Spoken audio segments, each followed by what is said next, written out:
Welcome to Car Audio Fabrication, the show that reveals the secrets and mysteries of car audio and teaches you the techniques to take your installs to the next level.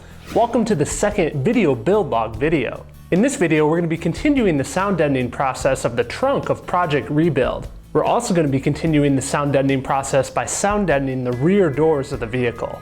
Now, for those of you that may have missed video build log number 1, where we removed all the gear out of the trunk, you might want to go check out that video first, but I also wanted to reiterate the fact that these video build logs are by no means a replacement for what I like to normally do here on the channel. I'm still going to continue to bring you guys full-fledged how-to tutorial videos. So without further ado, let's get things started with video log number 2. Oh, that rhymed. Huh.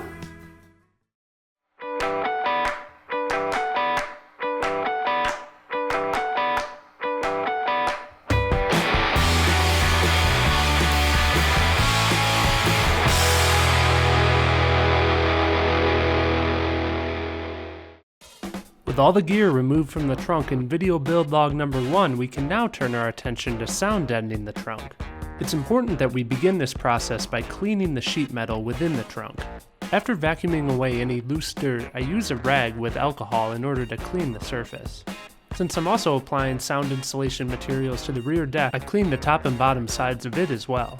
I did find that there were a few spots where wiring was in the way of doing this, so I carefully removed it. To begin the sound insulation process, I'm using Second Skin Audio's Damplifier Pro. Damplifier Pro is a constraint layer damper product. It essentially helps add additional mass to a panel in order to prevent it from resonating. I applied it to the trunk by simply removing the protective backing and then sticking it to the panel. I then used a wooden roller to ensure a good bond. Now, you may have noticed that I'm only applying one small square at a time. This may be different than other builds you've seen where people completely cover the whole entire surface with CLD material. What I am doing here is called the 25% method. The idea behind the 25% method is that the first 25% of material you apply accounts for 99% of the improved performance. This is much like the law of diminishing returns, meaning basically anything after that 99% of performance improvement is a waste of effort and materials. And as you may have learned in my video about how to apply sound treatment to your front doors, there's much more to the sound insulating process than CLD materials. We'll take a look at some of these additional materials in just a minute. Here you can see I applied the CLD tile to all surfaces within the trunk. Do note that I did not apply it in areas where OEM sound deadening is already applied, as it is likely sufficient enough for reducing panel vibration. If you need a good before and after example of how well these materials work, take a listen to this.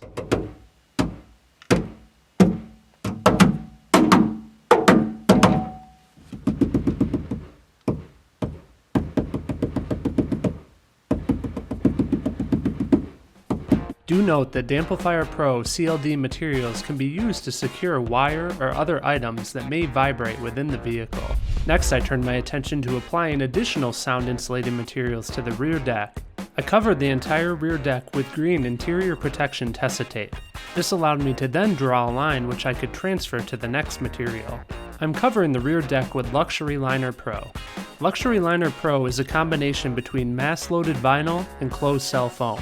Thus, it cuts down on airborne noise as well as mechanical noise and any vibrations within the panel. By transferring the profile onto the top of it, I'm able to cut it perfectly to size using a sharp razor blade. For any areas that required a slight curvature, I used the Mobile Solutions arc template. I placed the Luxury Liner back onto the rear deck and then drew lines for each of the speaker cutouts along with a hole where the OEM amplifier was located. If you wanted to completely isolate the trunk from the cabin, you may not want to cut these holes, but since I want the bass to travel from the trunk into the cabin, I'm opening them up. We will resume the sound treatment process for the rear deck in a future video. Next, I turn my attention to the rear doors. Because the rear doors are a little bit different than the front doors in that they don't have a speaker in them, it's going to be a little bit different process. First, I removed the factory vapor shield. I was careful when I was removing it not to damage the butyl rope that holds it onto the door panel, as we'll be reusing this time. Next, I cleaned all surfaces that I planned on applying sound dampening materials to. Again, any wiring that could potentially be in the way was temporarily disconnected. This particular wiring bundle was wrapped with a hard plastic tape that created a vibrational noise when touching the door skin. To stop this, I wrap the wire path with tesa tape. The cloth tape does not create as much of a noise as it absorbs some of the vibration. Next, I applied CLD materials to the inside of the outer door skin, once again using the 25% method.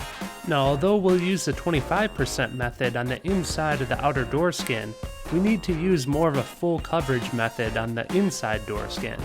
This is because the inside door skin has many holes in it, so structurally it's much more weak and prone to vibration. We will still do so with a plan though. That's why I have the green interior protection tape once again covering this panel, and I'm drawing out an outline for the material. Take into account any holes that you will need access to in the event that the window motor needs replacement. Next, I removed the interior protection tesa tape and transferred it to my Damplifier Pro. After carefully cutting out all the holes, I have a piece that perfectly fits on the inner door skin. This gives us the coverage that we're looking for. Now you'll note that I did not cover up the holes in this door panel.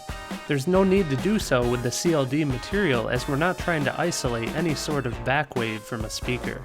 This also allowed me to simply reinsert my vapor barrier onto the door panel. It's also important that we address some of the issues with the door panel itself. First, I always wrap a small loop of tesa tape around each of the door panel clips. This prevents their vibration within their retainer. Next, I removed this chopped barrier layer in order to have access to the panel so that I could apply CLD material. I apply these on any of the large flat areas of the panel in order to cut down on the panel resonance. Next, I transferred the profile of this chopped fiber piece to a piece of the Luxury Liner Pro. After cutting the profile out of this material, I used this industrial strength Velcro in order to secure it to the back side of the panel. The Velcro has a self-adhesive that adheres to both the hook side and the loop side to the Luxury Liner Pro and the door panel respectively. Note that this industrial strength Velcro and all other materials that are used in any of these videos are always noted down in the video description. After securing the Luxury Liner Pro, I hot glued the OEM chopped fiber piece to its backside. Now that these steps are complete, we can reapply our rear door panel. In the next few videos, we're going to be finalizing the full sound deadening process inside the trunk, and I'm also going to start planning my design process. My intent is to make a welded structure of sorts that will hold both the battery, both of the amplifiers, will also hold the processor, and I even wanted to lock the subwoofer box into position within the trunk. So I need to start planning that out, and I'm going to show you guys how I go through that process. If you guys enjoyed this video build log and you're new to my channel, I would love to have you as a subscriber. And if you enjoyed this video, I'd really appreciate it if you could just slam the like button for me. That helps the YouTube videos appear in your feed more often. Now, as always, I have to give a special thanks to my special Patreon supporters, Emmanuel, Andrew, Eddie, Richard, Mark, Truman, Jaime, Jerry, and Jason, along with all the other Patreon supporters. You guys are awesome. Thank you for supporting my content. It's really appreciated. For everyone else, thank you for watching these videos. That is just as appreciated. Thank you for slamming that like button. It means a ton to me. If you're new to the channel, again, you can check out some of my older videos here, some more in-depth tutorial process of how to do car audio fabrication. Thank you again for watching.